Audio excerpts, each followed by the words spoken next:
காலதாமதத்துடன் வந்தமைக்காக மன்னிப்பு கோருகின்றேன். உண்மையிலேயே இங்கே அதிபர் பேசும் போது பல விடயங்களை சுட்டிக்காட்டினார்.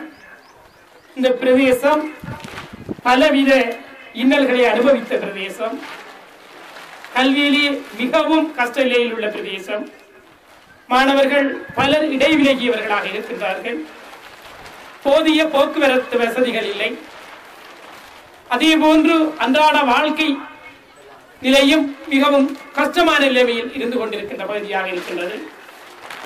இலங்கையிலே 19.4% நாங்கள் வறுமை கோட்டில் இருக்கின்றோம். மட்டக்களப்பு மாவட்டம் அதில் 1.8 சுட்டி வரை 1.8 வரை மிகவும் வறியவர்களை கொண்டிருக்கின்ற பகுதி கிரான் பிரதேசம்.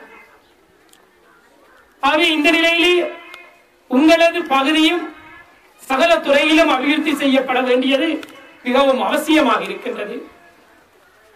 இந்த கிராம் பிரதேசத்தின் தேவைகள் குறித்து கடந்த காலங்களில் நாங்கள் பல இடங்களில் பேசி இருக்கின்றோம்.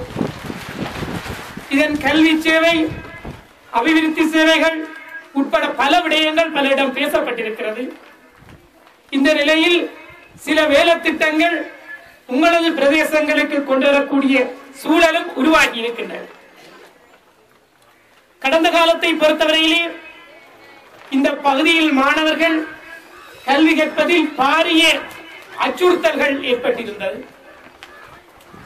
உங்களுக்கு தெரியும், கடந்த காலங்களிலே மட்டக்களப்பு மாவட்டத்தில் சூரியன் மறைகின்ற படுவான் என்று சொல்லப்படுகின்ற அந்த படுவாங்கரை பிரதேசத்திலே வீட்டுக்கு வீடு, வீட்டுக்கு ஒரு பிள்ளை என்ற விதத்தில் பிடிக்கப்பட்டமையினால் பலரும் இந்த பகுதியில் இருந்து தங்கள் பிள்ளைகளை பாதுகாப்பதற்காக வேறு இடங்களுக்கு அனுப்பினார்கள். அது தவிர சிலர் பிள்ளைகளை கொடுக்கவில்லை என்றபடியினால் துன்பப்படுத்தப்பட்டு வெளியேற்றப்பட்டார்கள்.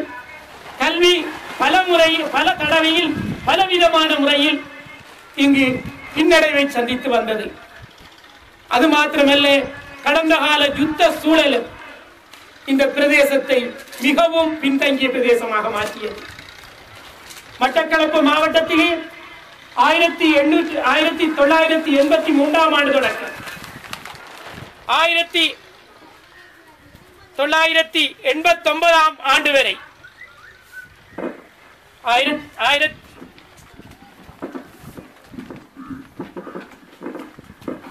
1983 ஆண்டு தொடக்கம் 1989 ஆண்டு வரை கிட்டத்தட்ட 1552 பேர் காணாமல் ஆக்கப்பட்டிருக்கிறார்கள். அதே போன்று 1990 ஆண்டு தொடக்கம் 2015 ஆண்டு வரை கிட்டத்தட்ட 1550 பேர், மன்னிக்க வேண்டும், 1560 பேர் காணாமல் ஆக்கப்பட்டிருக்கிறார்கள். 1987 ஆண்டு இந்திய ராணுவம் இருந்த காலகட்டத்திலே 165 பேர் காணாமல் ஆக்கப்பட்டிருக்கிறார்கள். அது மாத்திரமல்ல, 2006 ஆண்டுக்கு பிற்பகுதியில் இந்த பகுதிகளிலே மக்கள் மீள் குடியேற்றப்பட்ட பேர் 100க்கும் மேற்பட்டோர் காணாமல் ஆக்கப்பட்டிருக்கிறார்கள். தற்போது கிடைக்கப் பெற்றிருக்கின்ற அறிக்கையின் பிரகாரம் 3273 பேர் மட்டக்களப்பு மாவட்டத்திலே அன்னளவாக காணாமல் ஆக்கப்பட்டிருக்கிறார்கள். இந்த நிலைமை கடந்த கால யுத்த சூழலாளர்களுக்கு ஏற்படுகிறது. அவை இதனால் எங்கள் மாணவர்களின் படுவாங்கரை பிரதேசம் என்று சொல்லப்படுகின்ற பகுதிகளின் மாணவர்களின் கல்வி நடவடிக்கைகள் மிகவும் பின்தங்கிய நிலைமையிலே சென்றிருந்தன. ஆசிரியர்கள் இப்பகுதிக்கு வருவதை விரும்பவில்லை. சில ஆசிரியர்கள் இங்கு வந்தால் உடனடியாக இடமாற்றம் பெற்று செல்கின்றார்கள். சிலர் இங்கு அக்கறையோடு வந்து கற்பிப்பதில் ஆர்வம் காட்டுவதில்லை. பல குறைபாடுகள் இங்கு இருந்தது. போக்குவரத்தும் பாரிய சிரமமாக இருந்தது. ஆனால் தற்போது இந்த நிலைமை ஓரளவு சீராகிக் கொண்டு வருகின்றது. கல்குடா வலயத்தில் எங்களது படுவாங்கரை என்று சொல்லப்படுகின்ற பகுதிகளுக்கும் அதிலே வாகரை பிரதேசம் அடங்குகின்றது. இவற்றிற்கு ஆசிரியர்களை தேவையான அளவுக்கு நியமிக்க வேண்டும் என்று நாங்கள் வேண்டிக் கொண்டிருக்கிறோம். அண்மையில் கூட சில இடமாற்றங்கள் இதன் நிமித்தம் நடைபெற்றன. சர்க்குடா வலயத்தில் நடைபெற்ற இந்த இடமாற்றங்களிலே பலர் என்னிடம் வந்தார்கள், தங்களது இடமாற்றங்களை நிறுத்தி தருமாறு. நான் எதுவும் பேசவில்லை.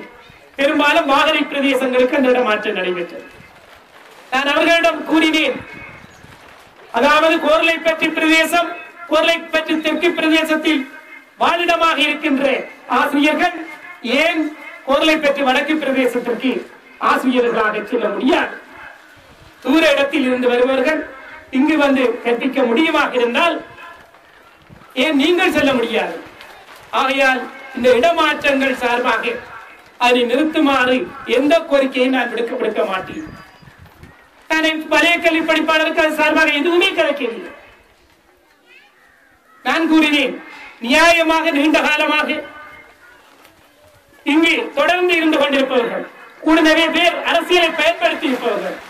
ஆகவே இவர்களை எல்லாம் உடனடியாக ஏனைய இடங்களுக்கு மாற்ற வேண்டும், எல்லோருக்கும் சமமான அந்தஸ்தை வழங்க வேண்டும் என்று கோரியிருந்தேன்.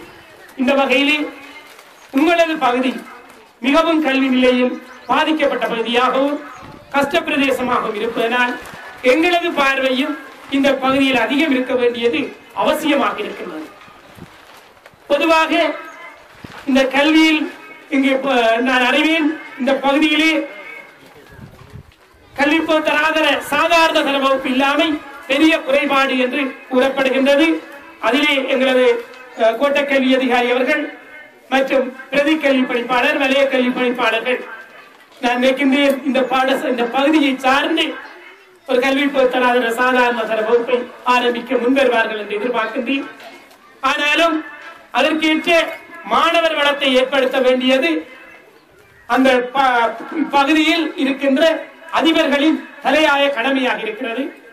ஆகவே அந்த மாணவர் வளத்தை ஏற்படுத்தி அந்த வகுப்பை இங்கு ஆரம்பித்து மாணவர்களின் கல்வியை மேம்படுத்துவதற்கு நாங்கள் இயன்ற வகையில் ஏற்பாடுகளை புரிய வேண்டும்.